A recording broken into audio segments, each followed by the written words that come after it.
hampir sebagian besar dari pekerja-pekerja organisasi masyarakat sipil itu saya sebut sebagai pekerja proyek. Pertanyaan kuncinya adalah sudah siapkah NGO atau organisasi masyarakat sipil memberikan mandat, visi, misi, dan tujuan organisasinya kepada generasi, terutama pada generasi M dan generasi Z.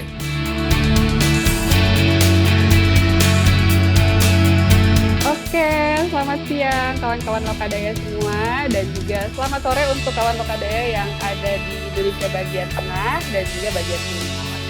Senang sekali bisa menyapa kawan Lokadaya semua. Kenalkan, saya Wiwi dari Yayasan Sembara Bangsa akan jadi moderator untuk hari ini. Oke, senang sekali bisa membersamai teman-teman pada hari ini karena topik obrolan kita hari ini itu menurut saya pribadi penting ya dan menarik gitu ya karena ini sangat dekat dengan kita, yaitu tentang organisasi masyarakat sipil atau OMS dan lebih spesifiknya lagi bagaimana tantangan dan juga keberlanjutannya gitu. Sebelum lebih jauh saya akan membukanya dengan sebuah pantun. Saya minta teman-teman untuk memberikan cakep gitu. Mentari pagi bersinar terang. Cakep. Cakep. Cakep. Oke. Cakep, Burung berkicau di dahan cemara. cakep. Cakep. Cakep. Pemuda hadir membawa terang menjadi pelita bagi OMS di Indonesia. Yeay. Wih. Oke teman-teman, semoga udah pada makan siang ya, jadi pada semangat ini. Mantap. Nah, hari ini kita ada dalam sesi berbagi Q3. Kali ini Q3 mengangkat tema kepemimpinan angkatan muda di organisasi masyarakat sipil. Acara ini merupakan kerjasama antara Lokadaya dengan Lingkar 9 dengan dukungan dari Uni Eropa melalui program TO Evolve 2. Oke. Eh, Lebih lanjut, ini akan kita bahas bersama dengan narasumber kita siang hari ini. Ada Bang Andi Iskandar Harun atau akrab dipanggil dengan Bang Is gitu. Kebetulan Bang Is ini adalah tetangga saya, sama-sama di Makassar juga. Oke, dari Bang Is ini dari Jejaring Mitra Kemanusiaan atau biasa disingkat dengan JMK. Tanpa menunggu berlama-lama, kita akan langsung panggil Bang. Gimana kabarnya Eh, ini? Alhamdulillah kabar baik Mbak Wiwi ya. Alhamdulillah. Iya. Bang Is, kita kan mau membicarakan tentang angkatan muda nih ya. Angkatan muda itu em, nggak jauh-jauh dari framework Indonesia Emas tahun 2045 ya. Emas atau emas nih ya. Iya, iya. Oke, yang katanya angkatan muda ini berperan untuk perubahan, penentu eh, masa depan negara gitu ya. Tapi saya pernah nonton salah satu video di channel YouTube gitu, yang membuat saya juga berpikir nih Bang Is. Em, Siapa yang sebenarnya paling berperan di kerusakan lingkungan? Korupsi yang sistemik, yang membuat krisis kepercayaan publik gitu ya, terus sama menyempitkan ruang masyarakat sipil. Kayaknya bukan anak muda deh ya, gitu. Tapi beban itu dilimpahkan ke angkatan-angkatan muda nih, gitu. Yang kita tuh jadi apa ya istilahnya, kayak pewaris masalah gitulah.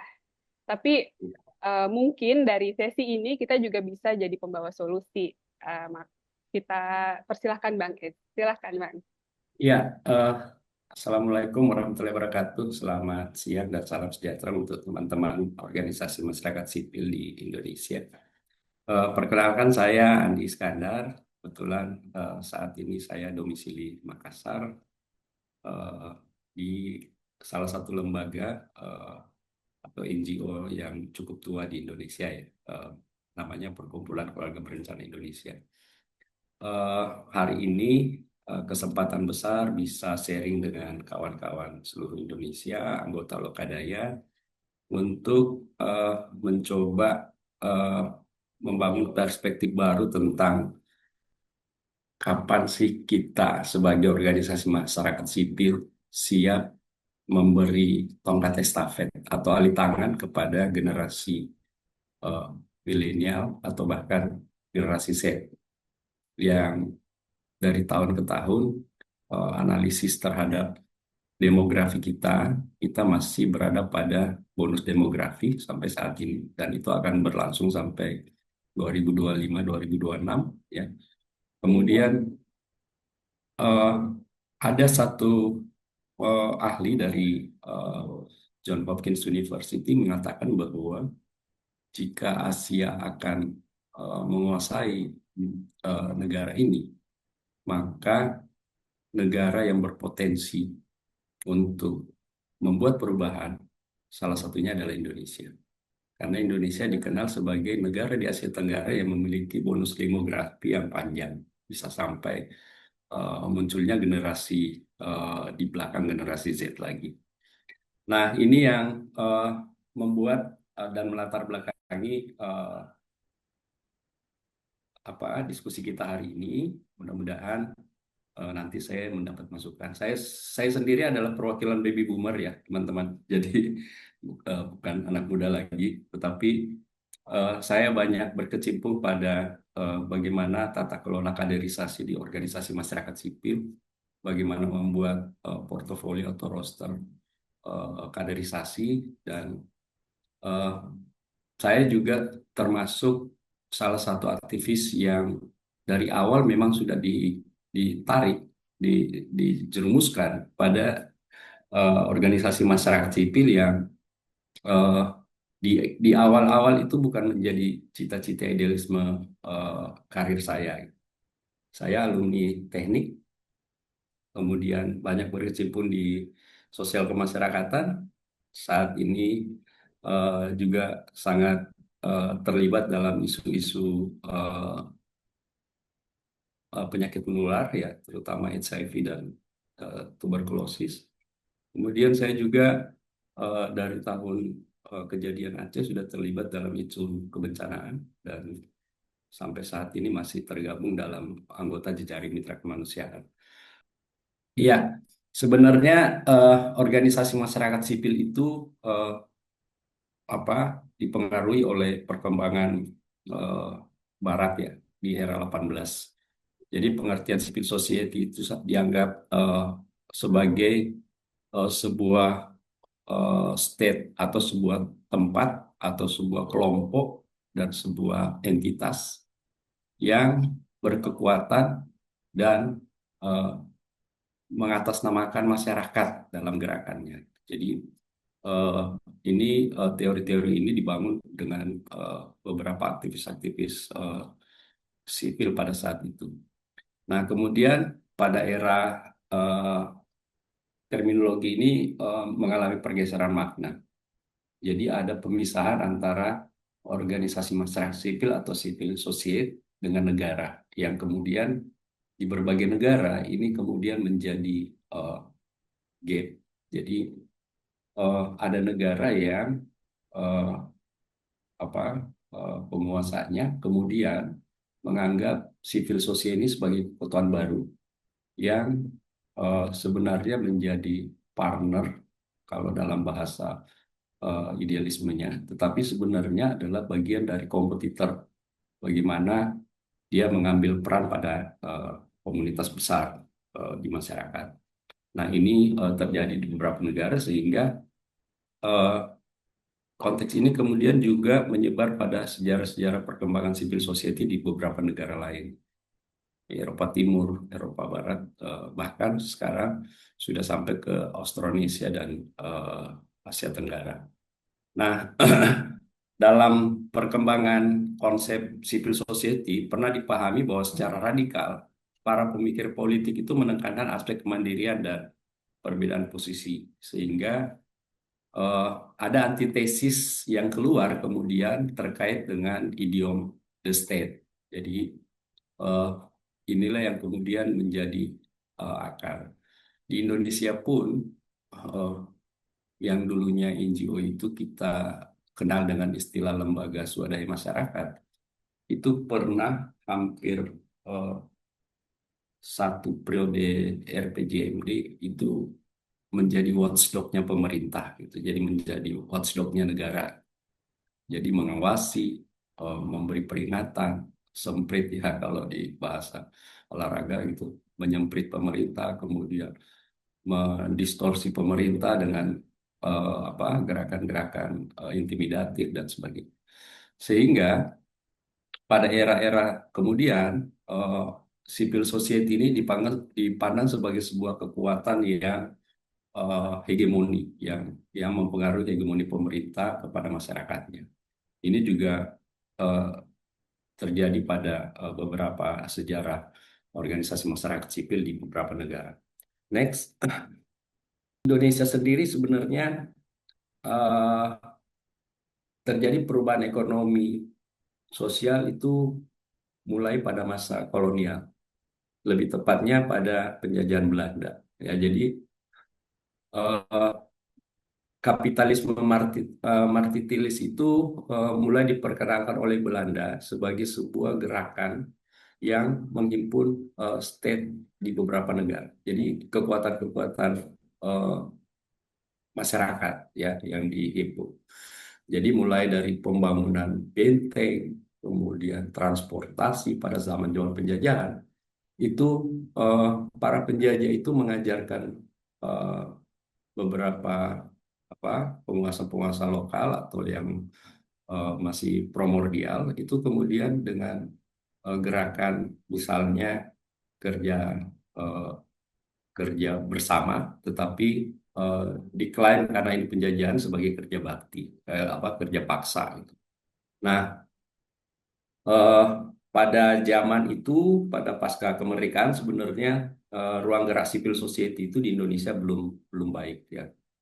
Nah, pada era 50-an itu kemudian si civil society di Indonesia sudah mengalami kemajuan. Organisasi sosial politik misalnya itu dibiarkan tumbuh bebas dan memperoleh dukungan kuat dari warga masyarakat. Karena pada saat itu Indonesia baru merdeka. Jadi gerakan civil society di Indonesia itu eh, cukup baik pada era-era 50-an. Tetapi di era eh, Soekarno, kita tahu sendiri ya, di rezim Soekarno pada saat itu, kondisi civil society kemudian mencapai titik lemah. Dan itu dianggap eh, cukup parah ya.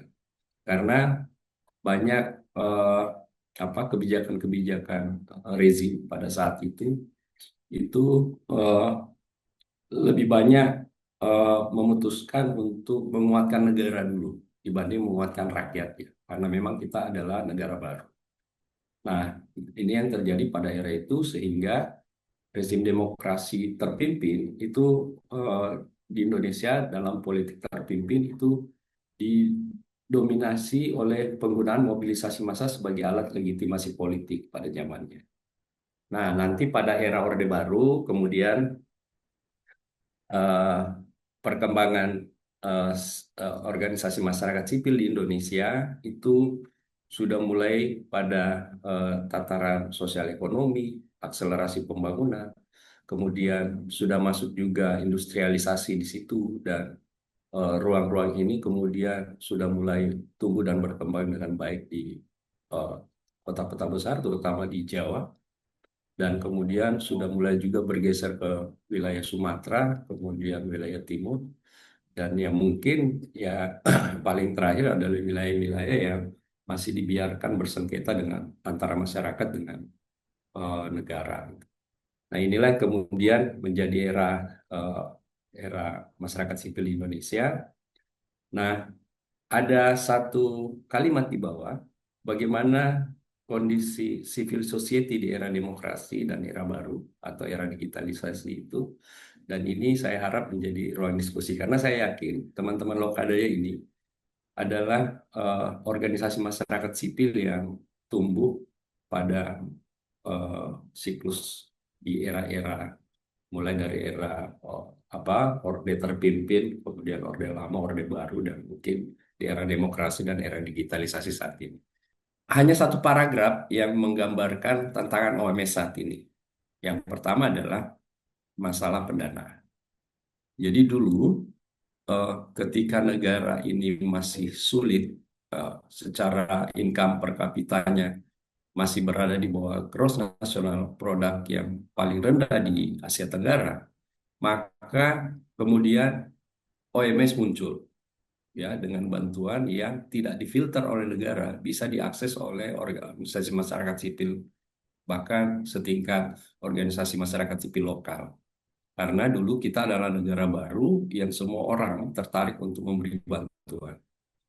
Nah, pada zaman itu kemudian eh, masalah-masalah pendanaan itu cukup tidak menjadi persoalan yang krusial.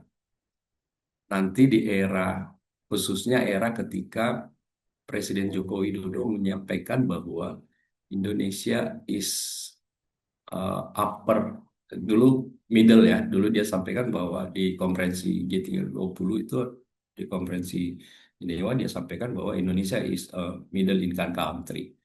Nah, kemudian di G20 selanjutnya dia sampaikan bahwa Indonesia sudah upper income country. Jadi sudah menjadi, sebenarnya Indonesia dalam statement itu sudah bukan lagi negara miskin, bukan lagi negara yang butuh bantuan, dan sudah bisa menjadi negara pendonor bagi negara-negara yang mau berkembang. Ini yang menyebabkan kemudian eh, beberapa eh, filantropis, donor, kemudian INGO, serta agensi-agensi negara-negara maju, itu kemudian mengalihkan dananya dari yang dulunya mengarah ke utara-utara, sekarang justru lari ke utara selatan. Utara selatan kita sebut saja Afrika Selatan, Kamboja, Myanmar, dan sebagainya gitu ya. Kalau dulu itu masih di utara-utara itu termasuk utara Indonesia masuk di dalamnya. Nah, eh, kemudian ada persoalan lain pada penyempitan ruang gerak masyarakat sipil. Nah, ini tadi yang disampaikan oleh Mbak Wiwit ya, bahwa eh, betulkah kerusakan alam itu diakibatkan oleh generasi sekarang? Nah, mandat kita yang lahir duluan itu sebenarnya harus menjaga untuk menjadi legasi atau warisan bagi generasi ke depan. Tetapi karena manusia dan penguasa memiliki eh, apa hasrat, ya, hasrat individu dan hasrat kelompok yang cukup tinggi, sehingga secara eh, secara mandatori negara itu kemudian terjadi penyalahgunaan kewenangan yang kemudian menjadikan beberapa eh, aset di negara ini dijadikan sebagai aset kapitalis. Jadi ini sangat luar biasa ya. Jadi ini disadari oleh semua NGO di Indonesia bahwa terjadi penyempitan ruang eh, publik, atau terutama pada penyempitan ruang gerak masyarakat sipil. Nah, kemudian ada satu lagi yang kaitannya dengan lemahnya kapasitas OMS dalam berbagai aspek. Ini juga disadari ya. Yang NGO yang berhasil melakukan hilirisasi itu akan bertahan dari generasi baby boomer ke generasi Z, ke generasi Y, ke milenial, dan sampai ke generasi alpha nanti. Tapi jika organisasi masyarakat sipil tidak memiliki skema kaderisasi yang baik, maka organisasi itu akan bisa stuck, bahkan akan bisa bubar ketika eh, tidak ada lagi resource mobilization yang bisa menggerakkan organisasi tersebut. Nah, ini juga yang menjadi kritikan dalam pertemuan eh, beberapa kali pertemuan Lokadaya, bahwa eh, ada beberapa kondisi organisasi masyarakat kita ya, eh, orangnya itu juga ya, sudah 20 tahun pertemuan ini yang hadir itu juga. Bahkan ada beberapa NGO di Kota Makassar, sejak saya menjadi aktivis, itu direkturnya ya tetap itu sejak saya ketemu mereka 20 tahun lalu gitu. Jadi saya pikir, apa yang salah dengan NGO-nya? Apakah tidak memiliki skema tata kelola organisasi, ataukah memang NGO itu seperti model eh, korporasi yang dalam artinya menyebutkan nama gitu ya, siapa pendiri, siapa yang ini, dan sebagainya, sehingga tidak terjadi proses transisi kepemimpinan di dalamnya. Nah, persoalan kesejahteraan kapasitas OMS dan perbedaan konteks antar negara juga menjadi persoalan. eh, banyak program-program yang dilakukan itu ternyata tidak bisa merambah atau tidak bisa menyamaratakan antara kacamata Jakarta dengan kacamata kita di timur misalnya. Atau skema gerakan yang ada di Sumatera itu kemudian akan bisa langsung direplikasi dan diterapkan di eh, Kupang dan Papua misalnya. Ini yang menjadi gap juga bahwa kita harus memiliki konsolidasi dan networking yang baik untuk merumuskan skema-skema strategis apa yang paling cocok buat masa depan NGO ke depan. Ya, sebagai organisasi masyarakat sipil, eh, agak jarang kita melakukan ini. Jadi pertanyaannya adalah, pernahkah Anda melakukan asesmen potensi terbesar apa saja yang dimiliki? Ada sebagian orang menganggap bahwa potensi terbesar dari organisasi masyarakat sipil saya adalah kantor, atau program, atau wilayah dampingan, atau desa binaan, atau peninggalan dari perangkat-perangkat kebijakan yang kita susun. Nah, tetapi kalau saya secara pribadi, sebenarnya yang perlu diasesmen dari potensi terbesar yang kita miliki di organisasi masyarakat sipil adalah eh, ada nggak resource mobilization atau human resource mobilization, orang-orang yang kemudian bisa melanjutkan perjuangan-perjuangan dari generasi sebelumnya. Ini yang menjadi tematik kita hari ini, di mana sebenarnya eh, pertanyaan kuncinya adalah, sudah siapkah NGO atau organisasi masyarakat sipil memberikan mandat, visi, misi, dan tujuan organisasinya kepada generasi, terutama pada generasi M dan generasi Z. Apa ekosistem di daerah Anda sudah cukup mendukung kerja-kerja kebijakan, advokasi, pemberdayaan masyarakat, dan pengawasan pemerintah yang Anda lakukan? Nah, ini sebenarnya ini statement dari eh, eh, lintas isu yang didampingi oleh teman-teman. Kalau dulu di zaman-zaman eh, masih Bina Desa, masih LP3S, pokoknya NGO-NGO besar di Jogja ya, satu nama dan sebagainya, itu kemudian lebih banyak eh, me- apa, mengajarkan masyarakat tentang bagaimana teori-teori pemberdayaan. Tapi di era-era sekarang, itu kemudian teori-teori pemberdayaan itu kemudian di beberapa NGO sudah tidak dijalankan lagi. Nah, tapi untuk konstituennya atau dampingan programnya itu selalu membranding bahwa mereka melakukan pemberdayaan di dalam. Tapi sebenarnya secara sistemik bahwa sistem pemberdayaan yang dilakukan tidak lagi sebaik dan sestrategis saat pertama kali NGO-nya dibentuk. Nah, atau malah teman-teman OMS itu masih berkutat dengan banyaknya tantangan yang dihadapi di lapangan. Misalnya eh, kerja-kerjanya sudah diambil alih pemerintah negara, gitu. Kemudian konstituennya juga sudah mulai membentuk CBO-CBO yang kuat dan kemudian sudah bisa mengakses pendanaan sendiri, tidak tergantung lagi sama NGO. Ini juga menjadi eh, pertanyaan-pertanyaan kunci yang nanti akan kita diskusikan, ya. Atau OMS sudah kehilangan isu, kehilangan konstituen, dan kehilangan kepercayaan dari masyarakat-masyarakat dampingannya. Ini juga akan menjadi eh, apa entry point atau highlight isu yang menarik untuk kita diskusi. Lanjut. Ya,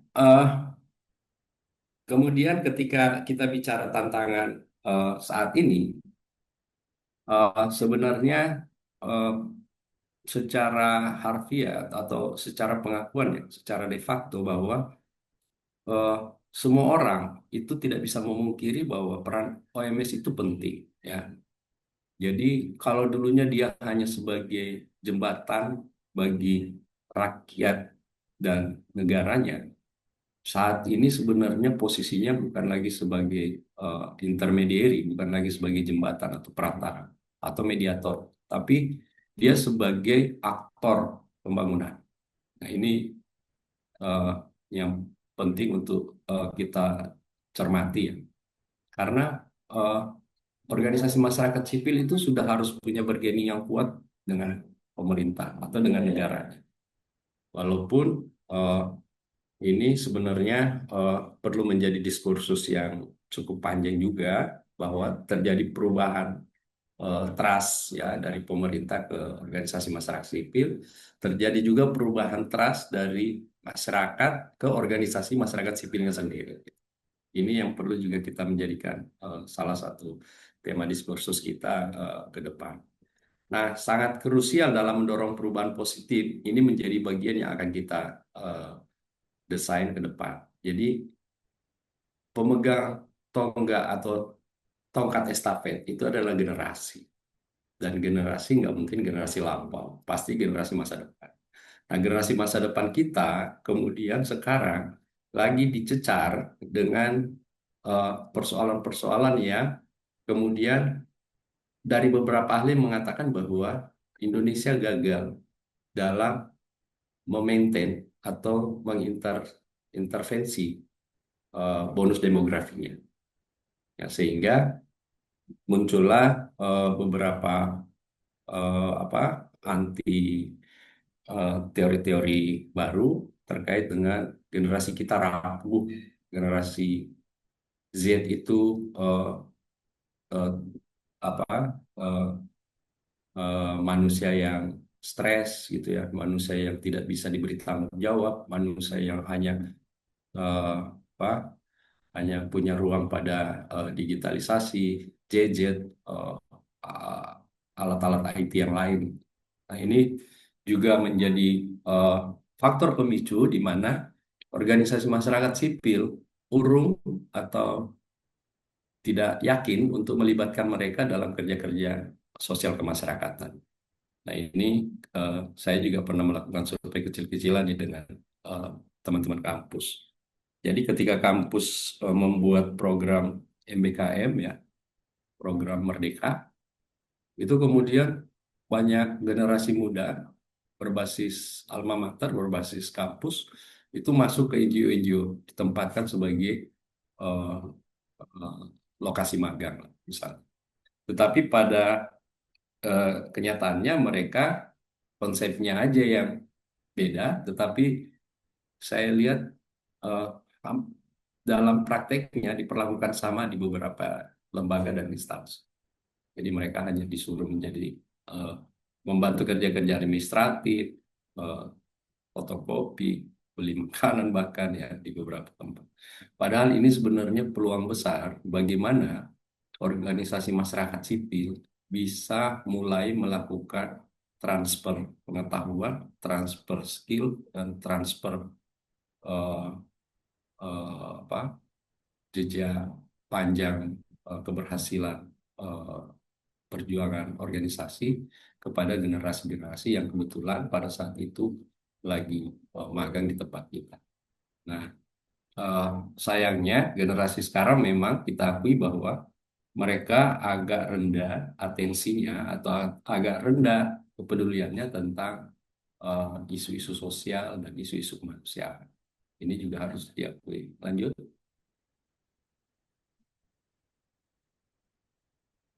Nah, eh, ada 6 tantangan yang coba saya eh, sampaikan kepada teman-teman hari ini. Kalau melihat dari beberapa pertemuan-pertemuan evaluasi yang mulai dari yang digagas Lokadaya, yang digagas oleh eh, teman-teman dari organisasi lain, saya juga sering terlibat. Itu eh, kalau saya menyimpulkannya ada 6 untuk tantangan masa depan. Yang pertama adalah demokrasi di Indonesia masih dalam kondisi partly free atau eh, kejadian bebas atau kebebasan yang kebebasan yang ibaratnya begini, ekornya apa kepalanya dilepas tapi ekornya dipegang. Jadi tidak sepenuhnya ada pembebasan mutlak pada orang. Ya, jadi ini masih demokrasi bersyarat menurut saya. Eh, Dan kemudian inilah yang mengakibatkan terjadinya penyempitan ruang sipil di masyarakat. Yang kedua, kebebasan ekspresi di Indonesia tidak terlepas dari intimidasi. Ini generasi kita sayangnya ruang ekspresi itu yang menjadi domain mereka sehari-hari. Jadi ketika ruang ekspresi ini sudah mulai dibuatkan, ada undang-undang IT, ada undang-undang kebebasan berekspresi dan sebagainya, ini kemudian kecenderungannya negara mau mengatur semuanya. Sehingga terjadilah kriminalisasi, regresi, dan intimidasi dari eh, negara. Nah, kemudian yang keempat, penyusunan peraturan perundangan. Ini sangat, eh, pemerintah sangat takut terjadi kebebasan yang tidak, yang betul-betul eh, diwujudkan dalam konteks Indonesia adalah negara demokrasi. Jadi ya kita cek aja perundang-undangan yang muncul ya. Tiba-tiba muncul Omnibus Law, tiba-tiba muncul ini sekarang di teman-teman yang bekerja di aspek-aspek lain itu muncul lagi undang-undang eh, apa kekerasan seksual dan masyarakat sipil itu sebenarnya eh, mulai dikanalisasi oleh eh, kebijakan-kebijakan di keluar negara. Yang kelima tantangannya adalah tidak ada perimbangan kekuasaan dan mekanisme kontrol DPR dalam pembentukan legalisasi eh, otak-kratik ya, serta menjaga hegemoni kekuasaan dengan pasal-pasal karet untuk mengkriminalisasi masyarakat sipil. Ya, seperti teman-teman di Gen Z itu kan hobinya posting, konten kreator, influencer, dan sebagainya. Ini sering-sering terjebak pada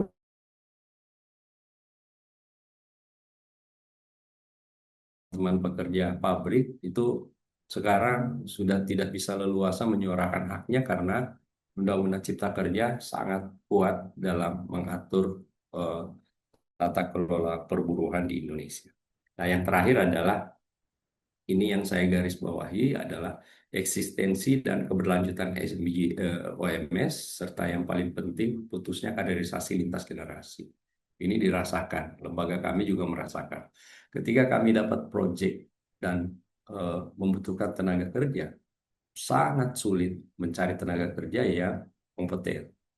Ya, adapun yang melamar itu rata-rata fresh graduate, tidak punya kemampuan lapangan, tidak punya experience yang kaitannya dengan proyek yang kita jalankan, dan akhirnya sumber dayanya itu harus kita oh, kapasitasi lagi pada saat proyek itu sudah harus jalan. Nah, ini di beberapa proyek investasi terhadap eh, capacity building itu sudah mulai mengurangi investasi di situ sehingga dia mengharapkan bahwa ketika proyek kita pegang, maka tenaga kerja itu sudah harus tersedia dengan skill yang baik. Tetapi nyatanya eh, di beberapa NGO sharing knowledge atau budaya belajar dari satu aktivis ke lintas generasi itu tidak terjadi. Ini yang menyebabkan kita harus membahas apakah penting untuk melibatkan generasi-generasi sekarang pada isu-isu kemanusiaan dan isu-isu sosial. Next. Nah, ini ya kalau generasi kita tahu sendiri sebenarnya generasi itu eh, didefinisikan sebagai sekumpulan orang yang lahir pada waktu yang sama, periode yang sama, di tempat yang sama ya. Kemudian istilah ini digunakan untuk menggambarkan semua orang yang hidup pada zaman tertentu gitu. Jadi eh, kalau di Indonesia dikenal dengan generasi berdasarkan kelompok seperti baby boomer, milenial, Gen X, Gen Y, dan Gen Z. Dan yang terakhir generasi belakang itu sekitar tahun 2025 ke atas atau 2026 ke atas nanti akan diberi nama generasi Alpha. Mungkin ini karena mau putus generasi kita di saat itu, maka dimulai lagi dengan abjad A. Ya. Tapi saya nggak tahu apakah betul itu eh, terawangannya. Lanjut, kita cepat saja supaya bisa lebih berdiskusi. Nah, eh, generasi itu dibatasi oleh tahunnya. Jadi kalau kira-kira generasi silent atau tradisional itu dimulai 22 sampai 1945. Tapi nggak ada lagi yang bertahan di usia ini untuk hidup ya. Jadi ini sudah dikeluarkan. Kemudian Generasi baby boomer itu 46 sampai 64. Ya, mungkin masih ada yang saat ini masih hidup di tengah-tengah kita. Tapi ini juga jumlahnya sudah sangat kecil ya. Kemudian ada generasi X. Kalau dulu ini antara 46 sampai 79 itu diistilahkan menjadi satu generasi yang disebut sebagai generasi X. Itu kelahiran 1965 sampai orang yang lahir pada 1979. Nah, kemudian ada generasi senial, ya generasi antara X dan Y, itu kelahirannya 75 dan 85, 10 tahun, satu dekade. Ini karena generasi ini, sebenarnya generasi ini itu diharapkan mampu membawa perubahan besar di Indonesia pada zaman dulu. Tetapi kemudian ternyata karena di situ gelombang aktivisme demokrasi itu eh, sangat kuat di tahun-tahun tersebut, ya. Nah, kemudian muncullah generasi Y atau diistilahkan dengan milenial generasi yang kelahirannya 81 sampai 1996. Nah, yang terakhir sebenarnya yang patut kita teropong lebih detail itu adalah generasi Z yang kelahiran 95 dan 2012. Nah, generasi ini sekarang itu sudah terlepas dari kontrol sosial, sudah bisa mencari ruang ekspresi sendiri, sudah bisa melakukan keputusan-keputusan yang terkait dengan dirinya secara individu dan tidak melibatkan orang-orang dekatnya. Dan generasi inilah yang kemudian sekarang harus menjadi pertarungan kita untuk memastikan apakah generasi ini bisa menjadi pembawa tongkat estafet bagi gerakan masyarakat sipil di Indonesia. Nah, kalau generasi alfa itu kemungkinan besar eh, belum masuk pada ruang-ruang hak kerja dan ruang-ruang hak beraktivitas ya. Jadi mereka masih sangat di bawah pertama. Lanjut.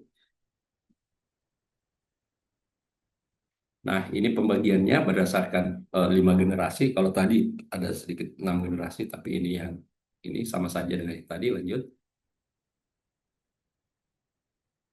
Nah, katanya di Indonesia itu didominasi sama generasi Z dan milenial. Betulkah? Kalau kita lihat eh, angka eh, TRF ya, angka kelahiran Indonesia itu berada selama 5 tahun terakhir atau 10 tahun terakhir berada di angka 3,5 sampai 6,2%. Jadi tingkat fertilitas atau kesuburan eh, eh, masyarakat yang eh, perempuan dan laki-laki dewasa, tingkat kesuburannya itu di angka 3,5 sampai 6,2%. Jadi di istilah total fertility rate atau angka kelahiran. Nah, tetapi angka kematian di Indonesia itu rentangnya juga sudah mulai turun dari dulunya 70 tahun, sekarang menjadi 65 tahun. Sehingga generasi ini memang lagi banyak di Indonesia, hampir 60% didominasi oleh dua generasi ini, Z dan milenial.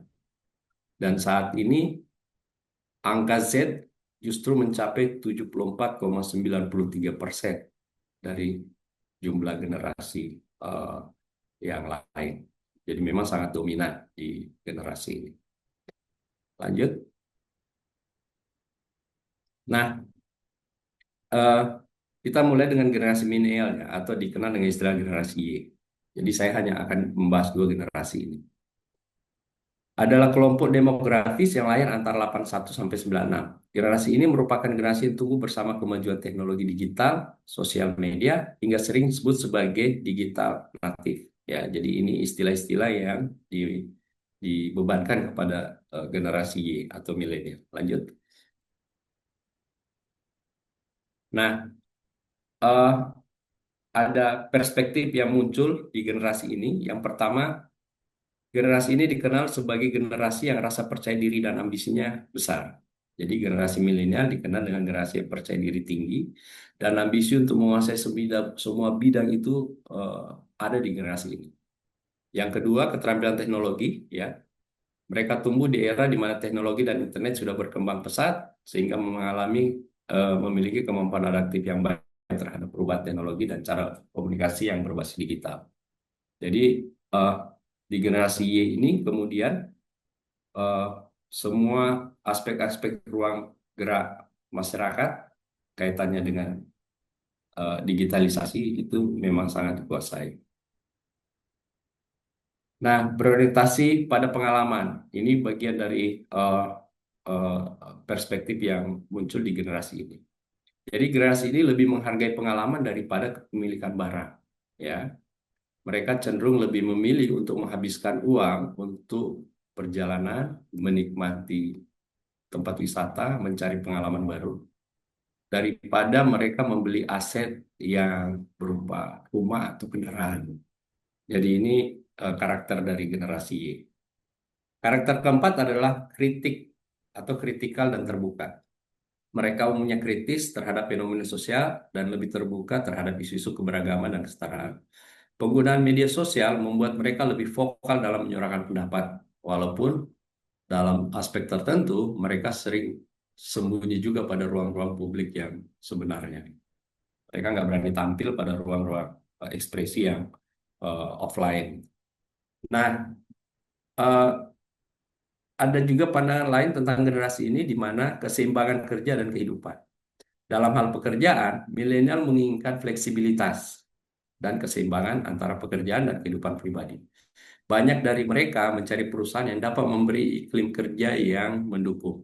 Jadi misalnya jam kerjanya santai, pakaiannya tidak perlu formal, tidak disediakan seragam. Itu yang diinginkan oleh generasi ini. Jadi agak sedikit fleksibel dalam eh, keseimbangan antara pekerjaan dan kehidupan pribadinya. Lanjut. Nah, kalau Gen Z ini yang agak sedikit banyak eh, eh, apa perspektifnya ya. Jadi generasi ini lahir tahun 96 dengan 2011. Artinya generasi Z adalah generasi setelah milenial. Pada tahun 2022 ini, anak-anak yang berusia 11 sampai 26 tahun termasuk ke dalam generasi Z. Nah, kalau di Indonesia itu pekerja baru bisa itu di atas usia 21 tahun. Ya, kalau di teman-teman eh, yang mengawal isu eh, hukum ya, teman-teman yang baru lulus sarjana hukum itu baru bisa dilantik menjadi pengacara itu ketika usia 24 tahun. Jadi memang ada aturan-aturan tertentu di mana mereka tidak bisa langsung incas atau terlibat dengan eh, lembaga-lembaga yang mempekerjakan.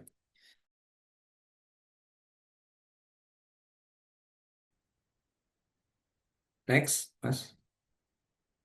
Nah, eh, generasi ini ya itu eh, kejagoannya pada teknologi. Jadi mereka itu urusan teknologi itu mereka sudah hatam karena baru lahir saja mereka udah tumbuh kembangnya itu diintervensi oleh alat teknologi. Ya. Kita lihat di beberapa mall atau di beberapa rumah makan dan sebagainya. Orang-orang tua sekarang itu kalau mau menenangkan anaknya itu dengan handphone. Jadi diputarkan YouTube di situ, diputarkan kartun-kartun di situ, dan orang tua akhirnya bisa melakukan aktivitas lain untuk menjaga anaknya. Nah, kemudian generasi ini juga kreativitas dan ekspresi dirinya itu tinggi. Nah, jadi mereka cenderung kreatif sebenarnya dan mendorong ekspresi diri melalui berbagai media seperti vlog, blog, media sosial dan sebagainya. Hanya saja eh, isu-isu ormas atau isu-isu kemasyarakatan saat ini belum relate dengan kehidupan mereka. Nah, ini yang kemudian menjadi gap antara organisasi masyarakat sipil dengan generasi ini. Kemudian ada nilai-nilai yang berbeda. Mereka menunjukkan peningkatan kesadaran sosial, peduli terhadap spontanitas, dan selalu dimodifikasi atau dikreasi sebagai konten saja. Jadi memang perjuangan eh, itu bagi mereka ini adalah lahan untuk membuat konten dan tidak akan peduli apa yang terjadi dengan lingkungan, kesetaraan, dan kesejahteraan sosial. Kalau itu pikiran mereka selalu ini akan bisa jadi uang, konteks-konteks.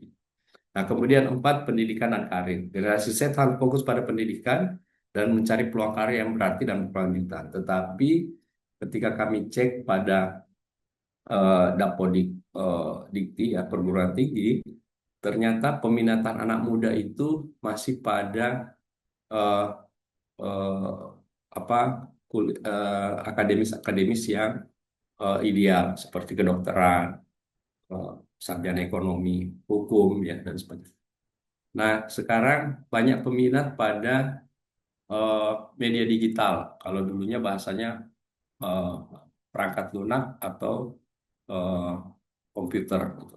Nah, sekarang ini sudah ada jurusan-jurusan baru yang dibentuk yang menyesuaikan kepada kebutuhan Gen Z. Misalnya eh, apa Fakultas eh, Teknologi dan Digital, kemudian ada digital dan bisnis, ada digital dan kreasi dan sebagainya. Jadi memang itu yang paling relate dengan generasi-generasi di zaman Z ini. Lanjut. Nah, eh, ada juga eh, empat keahlian lainnya. Jadi kemahiran teknologi sudah, tapi ini ada kemampuan multitasking di dalamnya. Jadi mereka itu bisa menjadikan teknologi sebagai ajang ekspresi demokrasinya. Jadi ini yang paling menarik bagi generasi. Nah, generasi Z juga cenderung mendorong ekspresi diri melalui berbagai media sosial, kemudian nilai yang berbeda. Kadang-kadang mereka tidak betah pada satu isu. Jadi eh, kami di di kantor kami itu eh, untuk menarik teman-teman muda terlibat dalam kerja-kerja di organisasi masyarakat sipil, kami buatkan semua perangkat kerja yang kaitannya dengan digital. Misalnya eh, kita buatkan podcast, kita buatkan eh, vlog, kemudian kita suruh create media sosial masing-masing gitu. Tapi ketika disuruh ke isu yang lain, eh, kita dapat project yang cross itu misalnya dari yang relate dengan mereka, mereka itu cepat boring. Bahkan ada beberapa yang merasa, ah, saya nggak kompeten di situ bang, saya mending di sini aja. Jadi inilah yang menjadi hal yang kemudian nilai-nilai mereka itu kadang konsisten pada satu keahlian, tapi tidak punya keinginan untuk belajar pada keahlian lain. Nah, urusan karir ini eh, generasi sekarang itu bisa lebih lompatan karirnya bisa lebih eh, baik dibanding generasi-generasi sebelumnya. Jadi mereka di zaman muda-muda ini sebenarnya sudah bisa nyari duit tanpa harus terdaftar sebagai tenaga kerja di Penaker misalnya atau di mana. Karena ruang media sosial itu bisa membuat peluang-peluang mereka mendapatkan duit ya. Dan ini ada dua perspektif eh, yang beda sekarang. Ada yang bernilai positif, menjadi konten kreator, influencer, tapi ada juga yang bernilai negatif, misalnya terlibat judi online, terlibat game-game eh, yang bisa ya memang terkoneksi dengan pemain-pemain lain, tetapi ini akan eh, menjadikan mereka eh, apa terjerumus pada circle-circle tertentu. Lanjut. Nah, ini yang terakhir bahwa eh, ada delapan yang kemudian ini hasil penelitian ya yang dilakukan oleh beberapa eh, peneliti. Yang pertama, generasi ini akrab dengan teknologi, itu jelas. Yang kedua, komunikasi di dunia maya, itu juga kuat. Yang ketiga, toleransi terhadap kampanye-kampanye kesetaraan, itu juga mereka sangat menguasai. Yang keempat, generasi ini ternyata generasi mandiri. Beda dengan dibayangkan oleh orang-orang adalah generasi rentan. Tapi generasi ini, ya, ini adalah kelompok yang dikenal sebagai generasi yang bisa mandiri. Artinya mereka bisa mendapatkan penghasilan dari mana saja karena punya informasi dari sumber-sumber terbatas. Nah, saya juga eh, punya tetangga yang eh, baru lulus SMA itu sudah bisa beli motor sendiri. Saya tanya, penghasilan kamu dari mana? Ya dari YouTube bang, dari buat konten aja. Jadi saya punya followers sekian, saya di endorse dan sebagainya. Saya bahkan ada eh, apa produk-produk besar juga sudah mulai endorse saya karena saya punya eh, followers sekian gitu dan sebagainya. Dan mereka itu mampu eh, menjadi manajer buat diri sendiri dalam mencari uang ketika digitalisasi menjadi peluang untuk kemandiriannya. Nah, yang kelima adalah mengumbar privasi. Ini yang eh, kadang generasi ini lupa bahwa ada kebijakan negara yang bisa mereka menjadi kriminal ketika melakukan pengumbaran privasi yang berlebihan. Nah, ini diatur dalam Undang-Undang IT dan teman-teman ini eh, agar tidak terjerumus di sini, teman-teman, kami selalu mengajarkan bagaimana penggunaan konten media sosial yang bijak. Gitu. Tetapi ya tetap saya, ini pekerjaan yang paling diminati, ada 14, tapi ini di ranking dari survei juga ya. Mulai dari marketing, ilmu komputer, media digital, public relation, transportasi keuangan, logistik, sumber daya manusia, jurnalis, 10 kesehatan. Ya ini yang di bawah-bawah ini sebenarnya yang dulu diminati nih. Sekarang jadi turun peringkatnya ke 10, 11, 12, 13, bahkan yang terakhir 14. Mereka penikmat kuliner, tapi bukan itu menjadi profesi mereka. Lanjut. Ya, pertanyaan terakhir, sulitnya generasi baby boomer mempercayakan alih tangan kepemimpinan kepada generasi milenial dan generasi Z.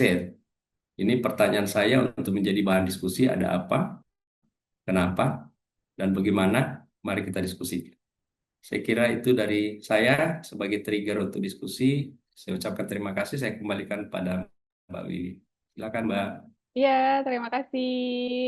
Wah, Bang Is lengkap sekali ini isinya dari tadi bagaimana sejarahnya, mulai dari bagaimana sejarahnya, terus bagaimana sih eh, tiap generasi itu karakteristiknya dan juga sampai di generasi eh, Z. Oke, teman-teman sangat terbuka untuk diskusi. Untuk teman-teman yang ingin berdiskusi, boleh raise hand atau boleh menuliskan poin diskusi atau pertanyaannya di kolom chat gitu. Hmm, sambil menunggu, sambil menunggu ada yang bertanya, saya boleh nanya duluan nggak? Silakan Mbak. Eh, jadi kan apa ya, Bang? Ini kan tadi pertanyaannya kenapa ya dan bagaimana kita dari baby boomers itu memberikan tongkat estafetnya ke generasi muda sekarang itu. Kalau di Indonesia kan kita itu kental banget sama yang namanya kayak apa kepemimpinan yang hierarki ya gitu. Jadi kayak budaya senioritas itu di beberapa organisasi dan tempat kerja itu masih terasa kental gitu. Jadi masih memang diisi oleh orang-orang yang senior gitu. Em, bagaimana ya em, eh, komunikasi? Mungkin Bang Is punya pengalaman bagaimana komunikasi dan kolaborasi yang sehat gitu di antar generasi yang senior dan juga yang muda di dalam satu OMS gitu. Mungkin boleh cerita Bang, adakah pengalaman-pengalaman yang bisa dijadikan pembelajaran gitu? Iya, jadi ini salah satu eh, keahlian organisasi kami ya. Jadi organisasi itu adaptif dengan kelompok-kelompok muda. Jadi sebenarnya eh, apa eh, relawan-relawan muda yang mulai berminat ikut pada organisasi masyarakat sipil itu sebenarnya hanya perlu eh, eh, penghargaan atas ekspresi saja. Gitu ya. Jadi mereka itu nggak suka didikte gitu kayak kita dulu ya. Diajarin itu harus A, B, C itu jalannya. mereka itu hanya diberi petunjuk saja. Kalau diberi clue saja, kemudian diberi kebebasan untuk berekspresi, itu mereka bisa. Tetapi syaratnya kita harus membuat eh, ya ini sering-sering membuat mitigasi risikonya. Karena kadangkala mereka itu meninggalkan pekerjaan dan tidak ada pemberitahuan sama sekali gitu. Apa yang Hmm. tidak bisa dilakukan, apa yang bisa dilakukan. Nah, kalau kita kan biasa eh, di konteks project ya, itu ada kepatutan atas eh, apa laporan, kepatutan atas ini. Generasi ini itu paling tidak patuh dengan instruksi-instruksi seniornya, kaitannya dengan yang itu. Nah, ini akhirnya harus tertuang dalam dokumen kontrak ya. Kemudian harus di awal-awal sudah harus diinduksi itu aturan main bagi pekerja-pekerja muda ini. Karena kalau enggak, mereka itu denial dengan aturan-aturan itu.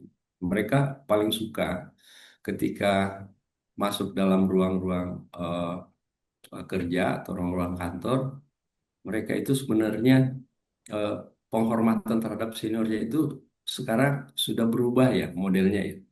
Tidak harus saling cium tangan atau bungkuk atau ini. Mereka sudah mulai berani untuk duduk, berbicara, dan eh, beradu argumen dengan seniornya sekalipun. Ya, nanti dia akan urung ketika seniornya itu memang memberikan fakta dan experience yang betul-betul eh, terbukti gitu. Jadi saya pernah dites sama salah satu relawan remaja ya. Dia bilang, Abang sudah terlibat di NGO berapa tahun? Saya bilang, saya sejak 99 sebenarnya. Ya, 99 saya betul-betul pure di NGO.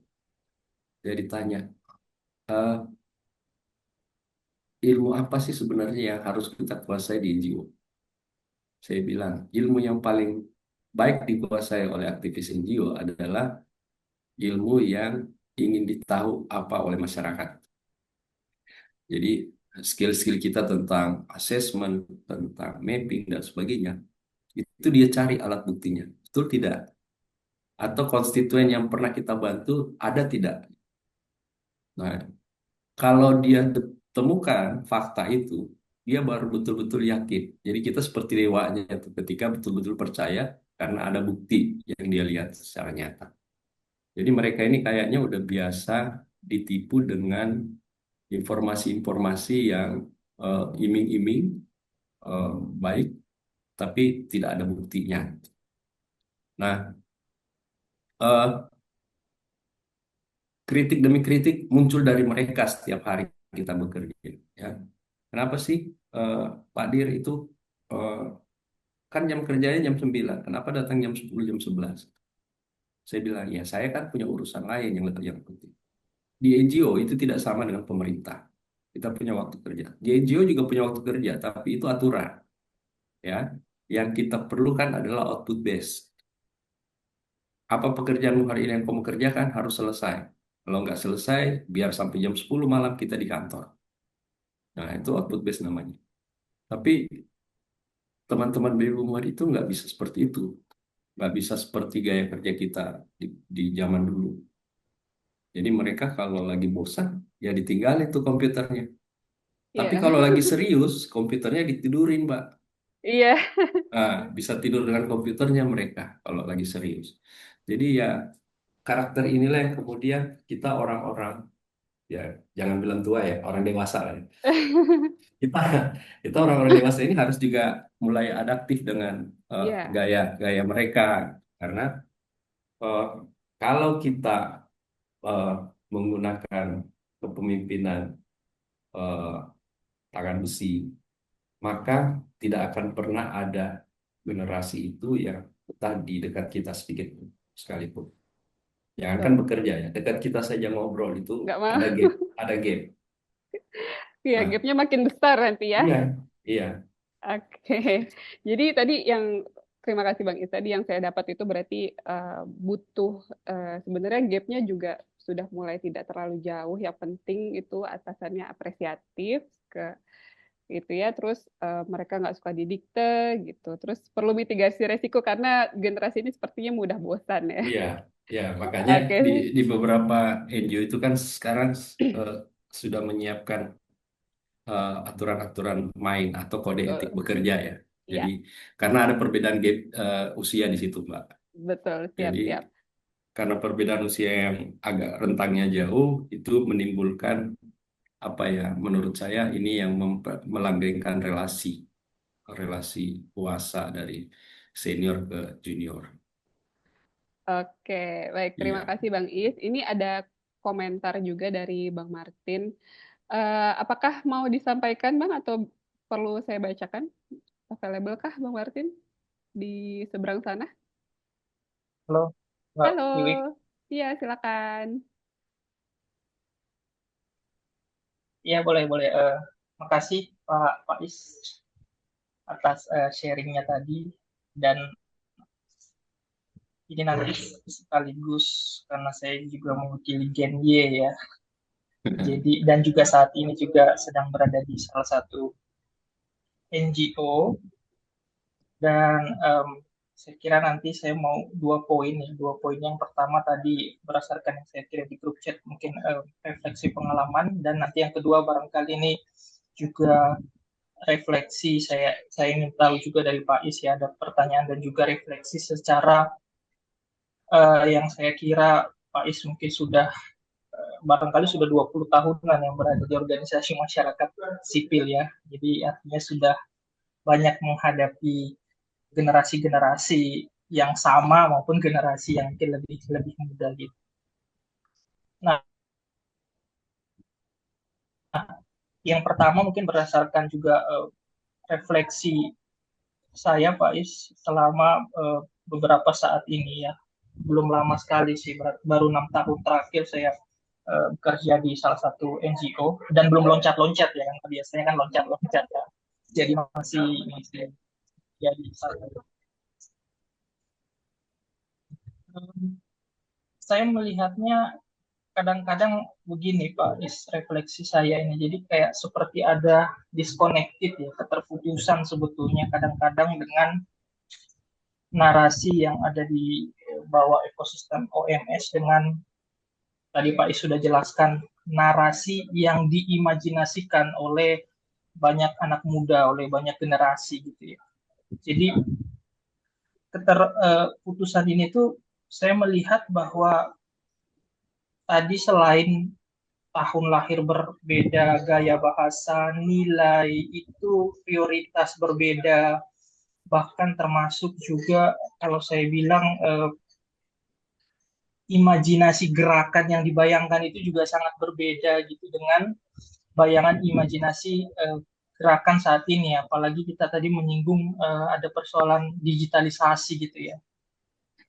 Jadi beberapa kemudian saya perhatikan ekosistem organisasi masyarakat sipil kadang-kadang masih terjebak kepada imajinasi gerakan masa lalu yang itu kemudian tidak diimajinasikan yang sama dengan anak-anak muda gitu sehingga akhirnya mereka merasa ini bukan dunia saya selain kalau nanti pun kalau dia masuk itu hanya sebagai tanda kutipnya transit idealisme saja jadi hanya transit saja nanti ke depannya dia akan mencari peluang lain untuk lanjut studi dan bekerja di korporasi mungkin atau government kan seringnya seperti itu kalau saya perhatikan teman-teman muda lainnya gitu.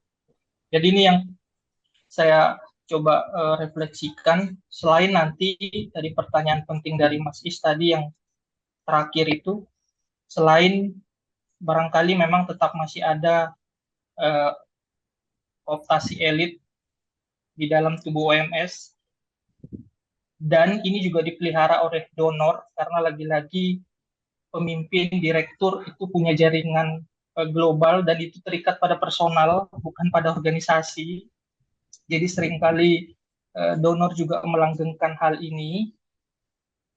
Ketika diwariskan generasi yang lebih muda, tentu kepercayaan itu akan sangat berbeda dengan yang sebelumnya mungkin bertahun-tahun menjalin relasi sampai dengan kemudian ada pengalihan itu. Jadi itu juga saya perhatikan, sehingga tadi saya sebut di grup chat itu kehilangan legitimasi dan barangkali tadi pesona karisma yang ditampilkan anak muda itu beda dengan orang yang sudah nature gitu ya, sudah terjadi lama dengan. Nah, baru kemudian saya masuk ke pertanyaan dan juga refleksi nih Pak. Selama kemudian Pak Is sepanjang kemudian bergelut dengan dunia UMS. Kemarin belum beberapa lama kami mengadakan riset tentang membangun second line yang capable gitu, kepemimpinan lini kedua di OMS. Dan satu yang kemudian saya perhatikan adalah, dan temuan kami, di OMS ini kan tidak seperti korporasi dan perusahaan yang dia punya model kaderisasi SDM-nya yang terstruktur ya. Seringkali jalur OMS itu jalurnya kultural atau tidak direncanakan.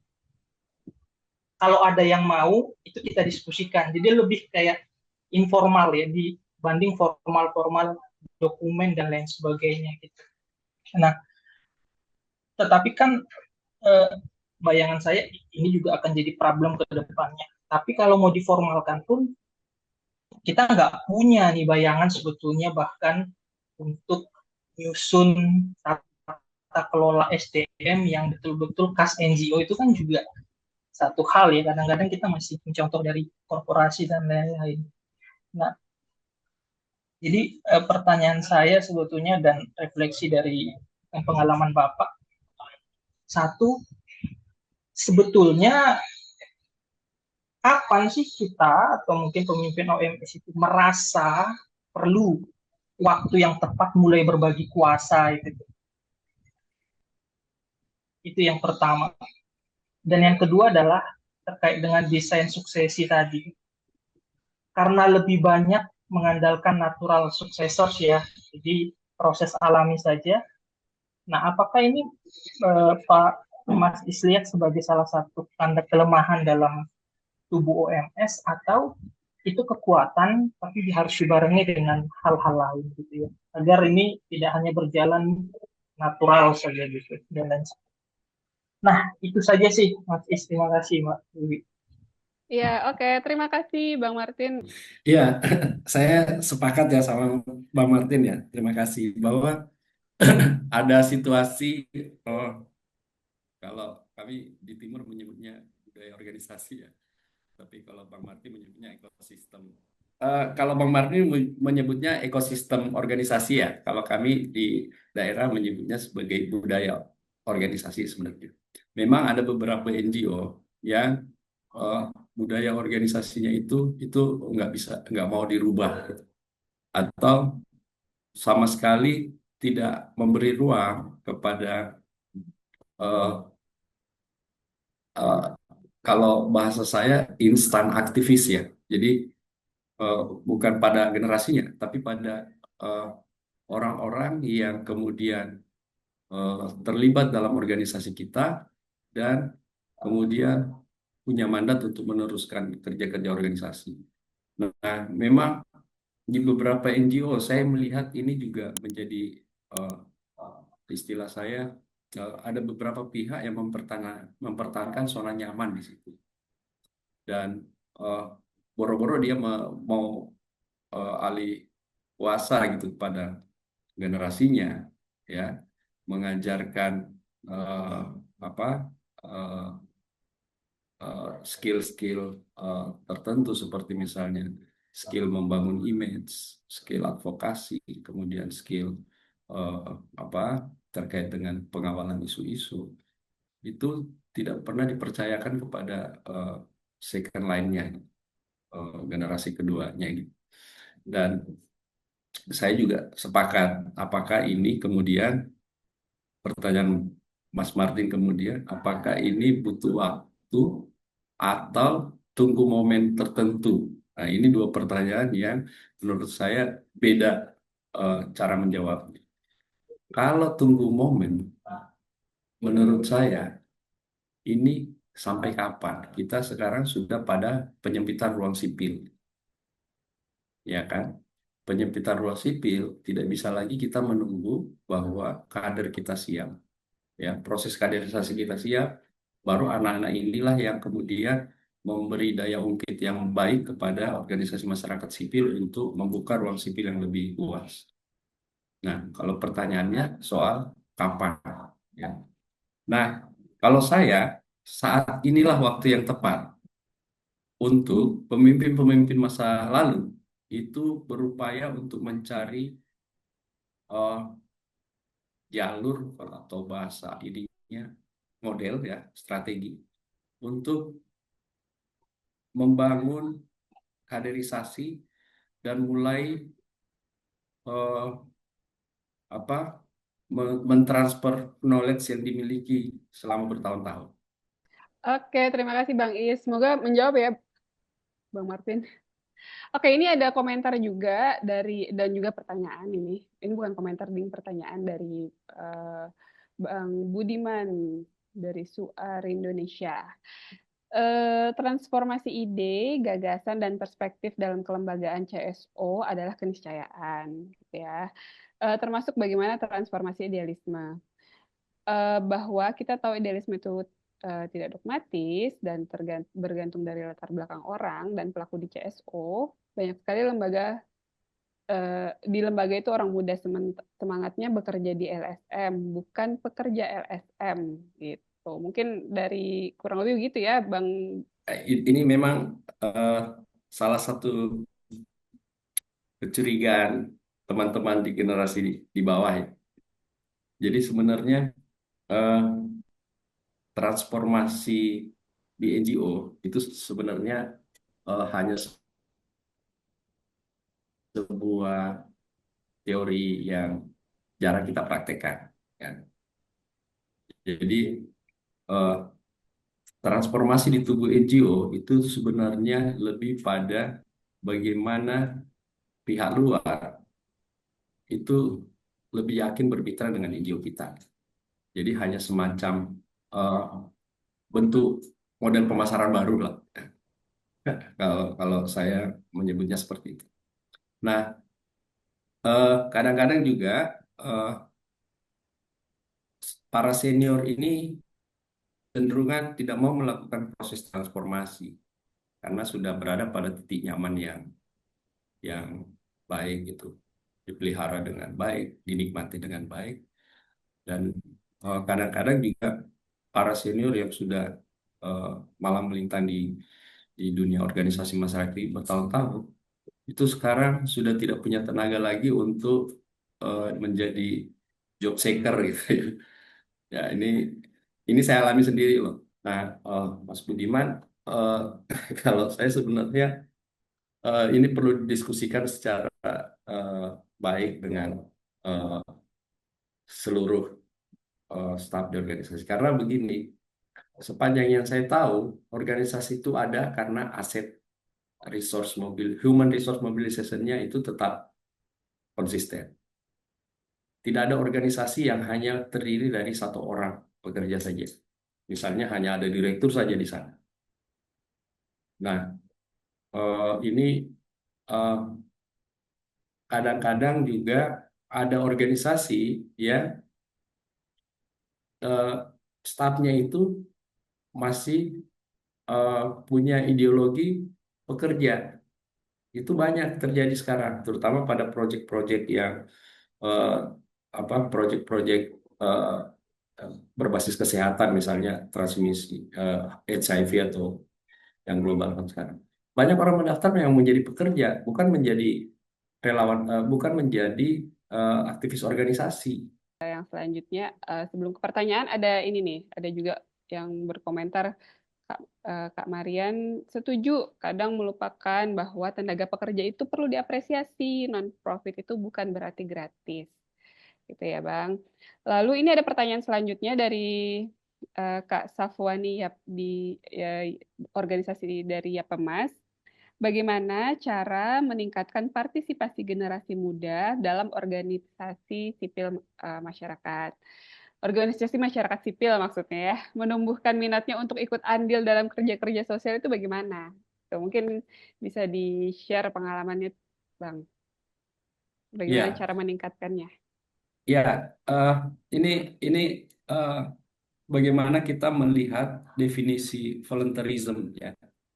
Jadi volunteerism di era dulu dan era sekarang itu harus diubah definisi operasionalnya ya. Jadi volunteerism itu dulu sifatnya kita bekerja atas kepentingan bersama tanpa mengharapkan apapun ya. Ya kalau bahasa agama saya itu lillahi ta'ala gitu. Kita beraktivitas di sana ya lillahi ta'ala. Mungkin tabungan kita ada di surga. Tapi di era-era sekarang mana ada sih orang yang mau bekerja disuruh-suruh kemana-mana tanpa ada kompensasi. Minimal mereka tidak mengeluarkan uang pribadi untuk melakukan aktivitas itu. Itu satu yang perlu kita sepakati. Jadi ideologi volunteerism harusnya sekarang berarah pada idealisme volunteerism profesional. Jadi pekerja kemanusiaan profesional. Paham ya? Arti profesional ini itu memandatkan bahwa mereka harus dihitung ya, dihitung semua intelektualnya kah, kognitifnya kah, jiwa raganya kah, keringatnya kah, itu harus dihitung berbasis kompensasi. Karena ada profesional di belakangnya ya. Beda dengan dulu, volunteerism berdiri sendiri, Mbak. Jadi kerelawanan itu ya lillahi ta'ala memang berdiri sendiri. Kita nggak mampu menuntut apa-apa. Nah, muncullah era-era 2000-an, muncullah full apa relawan berbayar kan. Kemudian muncullah kemudian relawan melawan gitu tadi istilah-istilah itu muncul. Nah, ini sebenarnya karena tidak bisa ditata kelola. Jadi sebenarnya dalam Undang-Undang Cipta Kerja kita juga menyebutkan bahwa sekalipun dia buruh pekerja lepas, itu bahasa relawan di Omnibus Law ya, kerja lepas, itu harus mendapatkan kompensasi.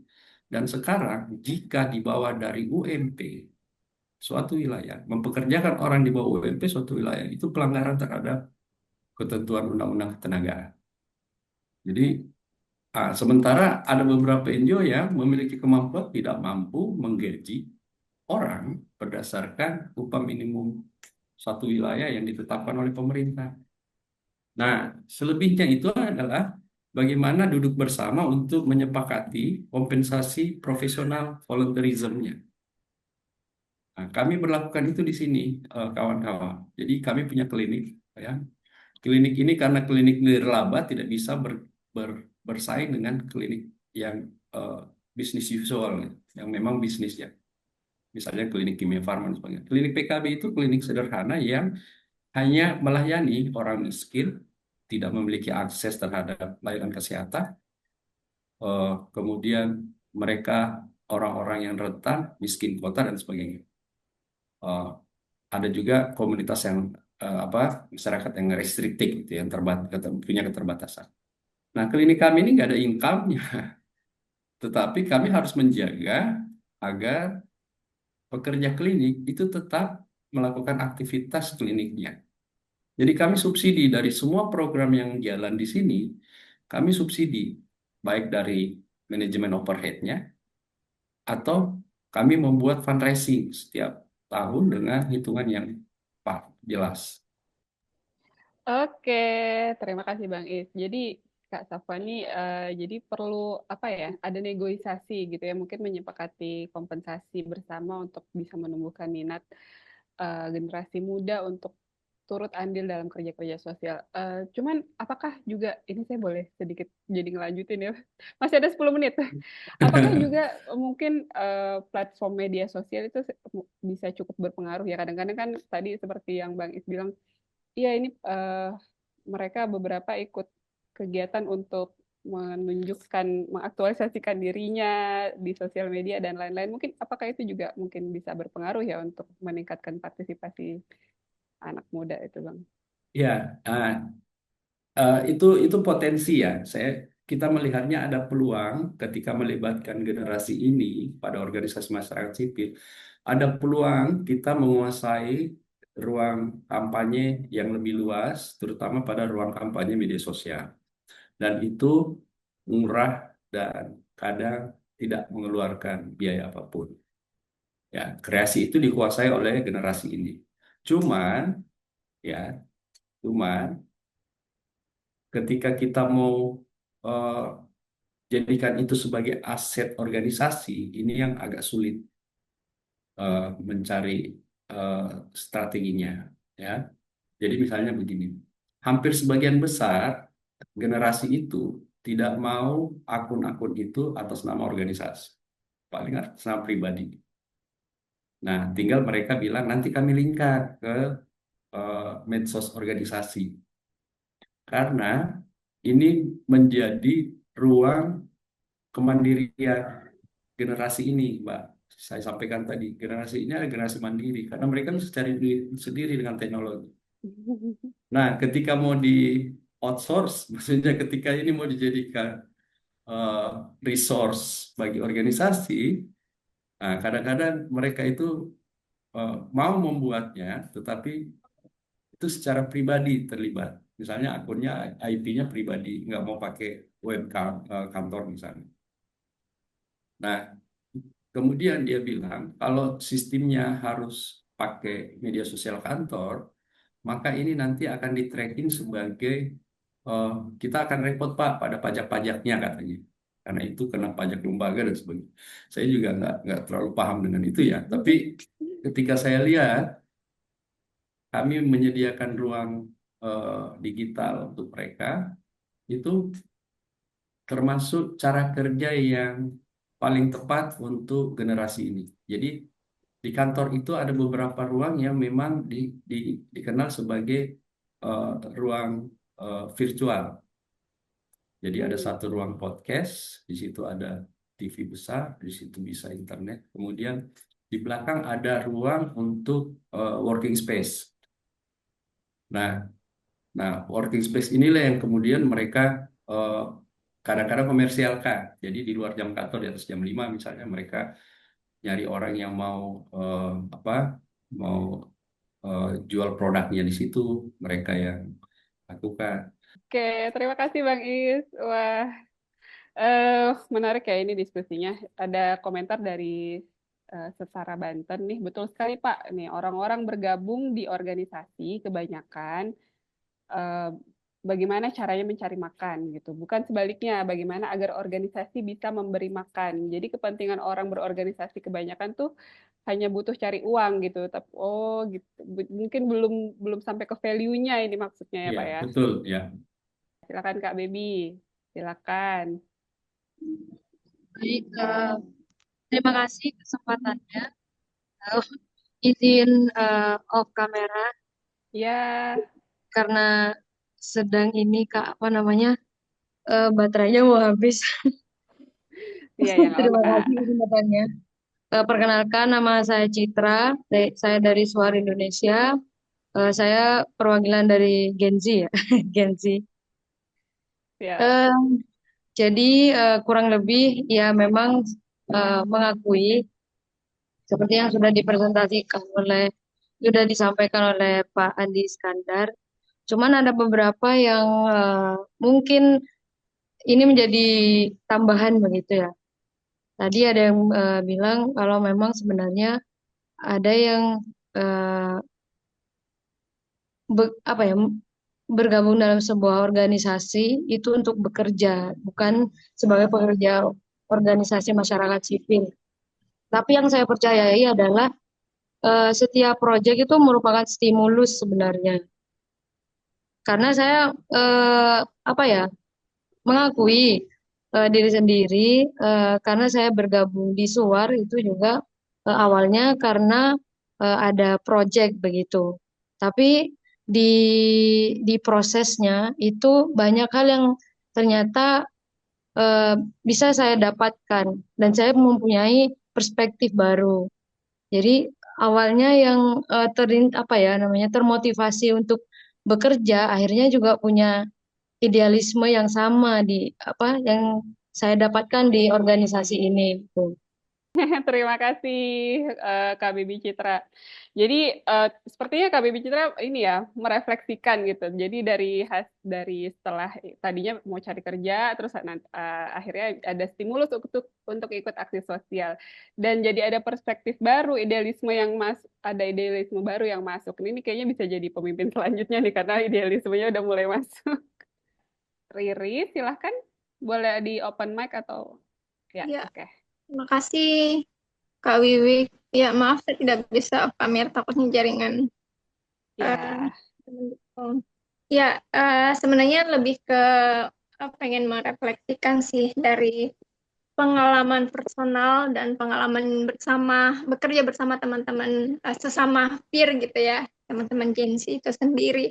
Jadi apa yang kemudian tadi dibahas itu memang kadang-kadang kita juga merasa bahwa ketika bekerja dengan orang-orang yang dianggap lebih senior, lebih tua, itu ada gap di situ. Kami merasakan itu gitu karena kami ini lebih seringkali dianggap orang yang tadi ya ada saya nggak tahu ini akan menyebutnya stigma kah atau memang kita generasi sekarang yang banyak dijudge oleh generasi-generasi yang usianya cukup terpaut jauh gitu ya, yang sering merasa paling senior lah di sebuah organisasi ataupun kolektif. Jadi itu yang membuat kami kadang-kadang juga merasa risih gitu.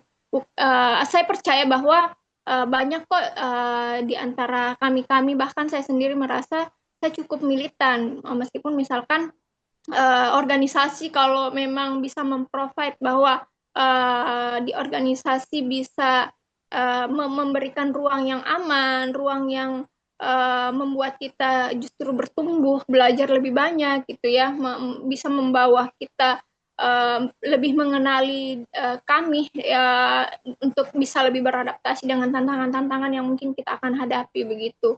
Karena memang yang sering kali saya temui itu justru saya pernah bekerja di dua organisasi yang cukup matang gitu ya, organisasi yang nasional cukup matang dan sudah sangat lama gitu ya organisasi ini. Cuman yang saya rasakan itu ada gap antara generasi-generasi yang merasa dirinya senior dengan yang kita yang muda-muda ini. Gitu. Memang ada upaya-upaya mereka membicarakan kelompok muda, tapi pelibatannya itu sendiri tidak serius gitu. Justru mereka tuh kayak menjadikan kami itu objek saja, objek pembicaraan, tapi dalam misalkan rapat-rapat pengambilan keputusan ataupun misalkan dalam pengelolaan program dan lain sebagainya itu kita cuma kayak berasa dimanfaatkan aja gitu ya, karena dianggap teman-teman muda nih yang paling bisa lah memahami dunia digital gitu-gitu. Lebih banyak bermain media sosial dan lain sebagainya gitu ya.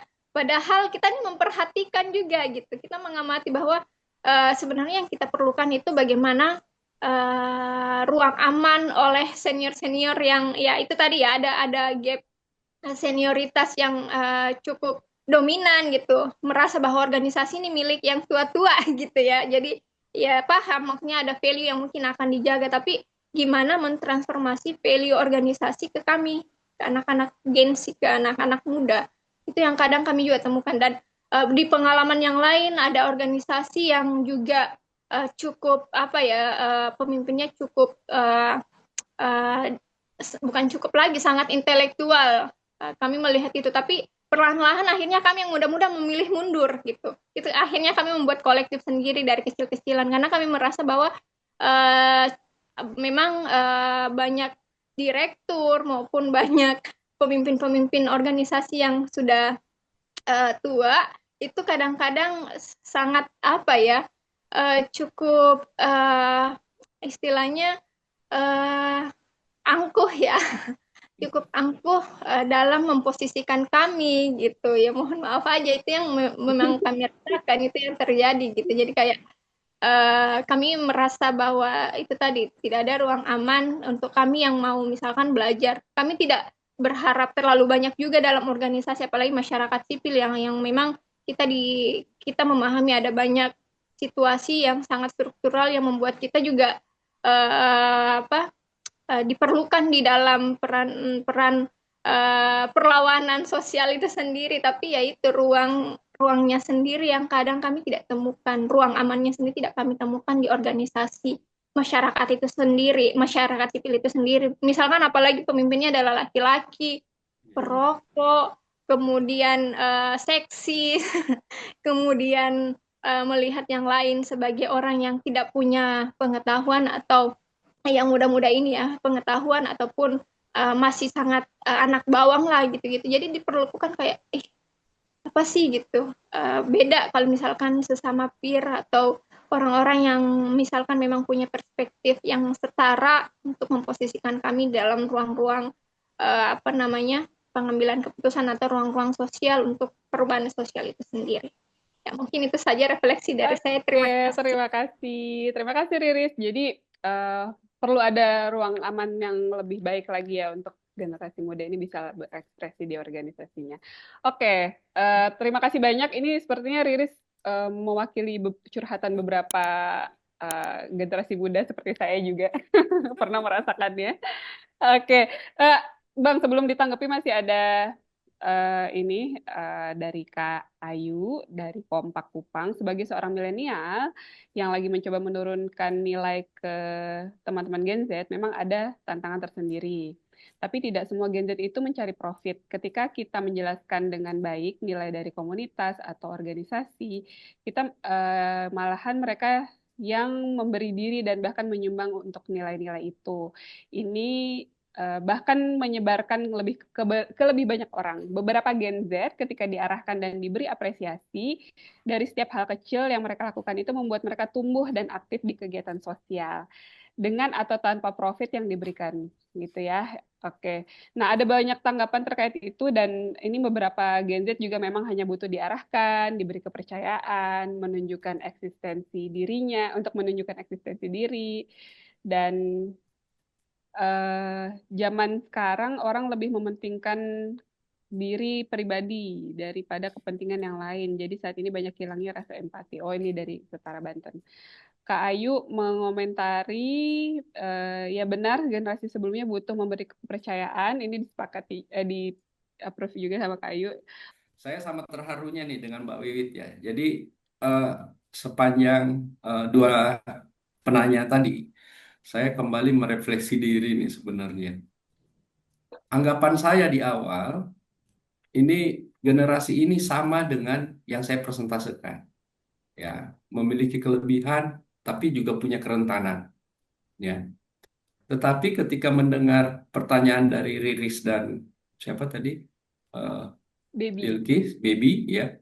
Saya sekarang punya catatan nih, bahwa ternyata masih ada generasi Z yang siap jadi militan organisasi. Ini hal yang menarik nih, ya, karena kita tahu bersama kan bahwa hampir sebagian besar dari pekerja-pekerja organisasi masyarakat sipil itu saya sebut sebagai pekerja proyek, gitu.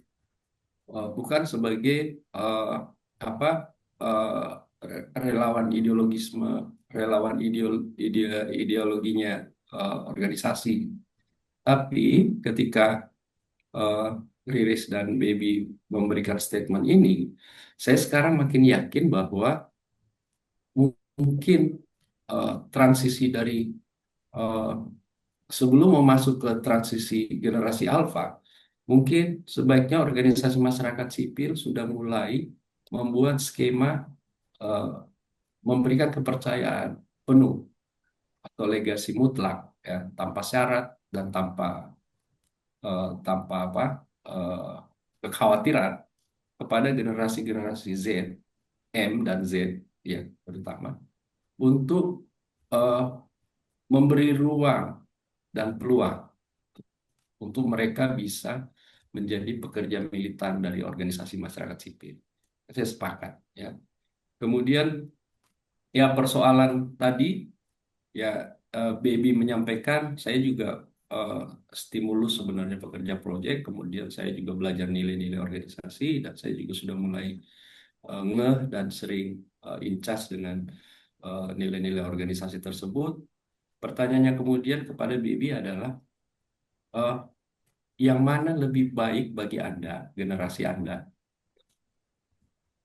masuk ke dalam organisasi masyarakat sipil, kemudian diberi mandat ideologi, atau masuk sebagai masyarakat sipil, ideologinya belakangan, tetapi eksistensi dulu dari eh, mandat eh, pekerja sosial yang Anda dapat di awal. Nah, yang mana yang pertama tuh, yang lebih enak menurut generasi Anda? Nah, kalau persoalan relasi kerja, ya, pertanyaan dari Bu Riris, antara senioritas atau, ya, cuman saya sayangkan tadi dia masih menyebut generasi kami itu sebagai orang tua, ya. Eh, Harusnya kita sepakat bahwa menyebutnya itu dengan orang dewasa gitu. Karena kalau orang tua udah kayak lansia aja kita nih. Nah, tapi memang gap itu menurut saya manusiawi, ya. Ya. Yang pertama karena di generasi dewasa ada ketidak apa ya eh, belum terlalu biasa dengan gaya bekerja generasi Z. Yang tadi sempat Riris juga bilang ini generasi semaunya, semau gue, eh, apa apapun dikerjakan sesuai dengan yang relate dengan dia saja, yang bisa eh, berlama-lama di situ. Nah, generasi ini juga nggak suka ditegur, nggak suka disalahkan, ya kan? Eh, karena mereka membangun ruang kerja mereka adalah ruang ekspresi. Eh, yang di yang dikelola oleh teman-teman generasi mereka itu adalah imajinasi, bukan mimpi, gitu ya. Kalau saya sebenarnya ini harus ada kompromi lagi nih antara generasi, ya, apakah salah satunya mau mengalah atau salah duanya mau turun grade gitu. Menyadari bahwa memang dia udah tua nih, jangan pakai dong kacamata tuamu tuh untuk melihat anak muda sekarang gitu. Pakailah kacamata anak muda sekarang tuh, ya. Ya, Anda mungkin tidak bisa saja generasi yang sekarang juga upgrade, tingkatkan kapasitas lobbynya dan kapasitas negosiasinya dengan generasi tua. Saya anak muda nih Pak, tapi jangan saya disangsikan ke hal-hal yang tidak benar. Saya bisa kok seperti Bapak, lebih dewasa, lebih baik dalam bekerja, lebih memperlihatkan kompetensi yang baik.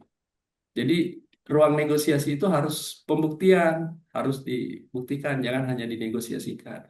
Harus diperlihatkan tuh sama senior-senior, oh Anda memang layak dipercaya. Karena ternyata saya sudah menugaskan Anda dengan proyek ini, Anda berhasil dengan sangat baik. Bahkan melebihi dari seandainya itu saya yang kerja. Oke Kira-kira. deh.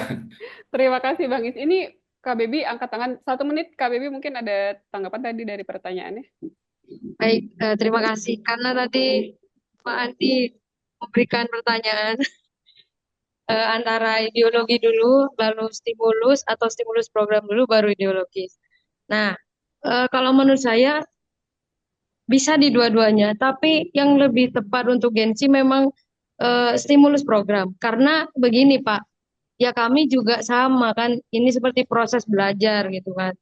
Karena kita ya di pendidikan bukan dicetak sebagai apa ya, bukan dicetak sebagai orang yang idealis, tapi pekerja gitu kan. Jadi kalau kalau menurut saya itu juga sama ya, seperti perjalanan spiritual gitu ya. Dan juga menurut saya intinya ya harus ada komunikasi yang open mind lah antara orang dewasa dan orang muda. Di mana di sini ya mungkin dari baby boomers dan juga Gen Z gitu. Jadi tetap kita nggak bisa berjalan egois begitu ya. Tetap sebenarnya akan menghasilkan hasil yang maksimal ketika kita itu berkolaborasi. Tidak ada yang paling, tapi harus kolaborasi dan sinergi. Begitu sih, Pak. Terima Oke, kasih. terima kasih banyak Kak Bebi. Oke, em, saya mungkin ini waktunya sudah habis. Saya mau mengutip satu Setelah ini kita foto bersama, jangan keluar dulu ya teman-teman. Saya mau mengutip salah satu tokoh gitu ya, Tan Malaka, mungkin teman-teman pernah dengar, idealisme adalah kemewahan terakhir yang dimiliki anak muda gitu ya. Jadi kita semua pasti punya idealisme masing-masing untuk menjalankan itu di OMS kita masing-masing. Oke teman-teman, kita akan foto bersama dulu, silahkan dibuka kameranya, nanti Mas Anton bisa bantu kita untuk foto ya. Oke, sudah difoto kan? Mas Anton gak bisa ikut, mantap. Terima kasih teman-teman, ditunggu lagi minggu depan untuk berdiskusi bersama dengan Bang Is. Bang Is juga terima kasih banyak waktunya dan diskusi serunya. Semua selamat sore, wassalamualaikum warahmatullahi wabarakatuh.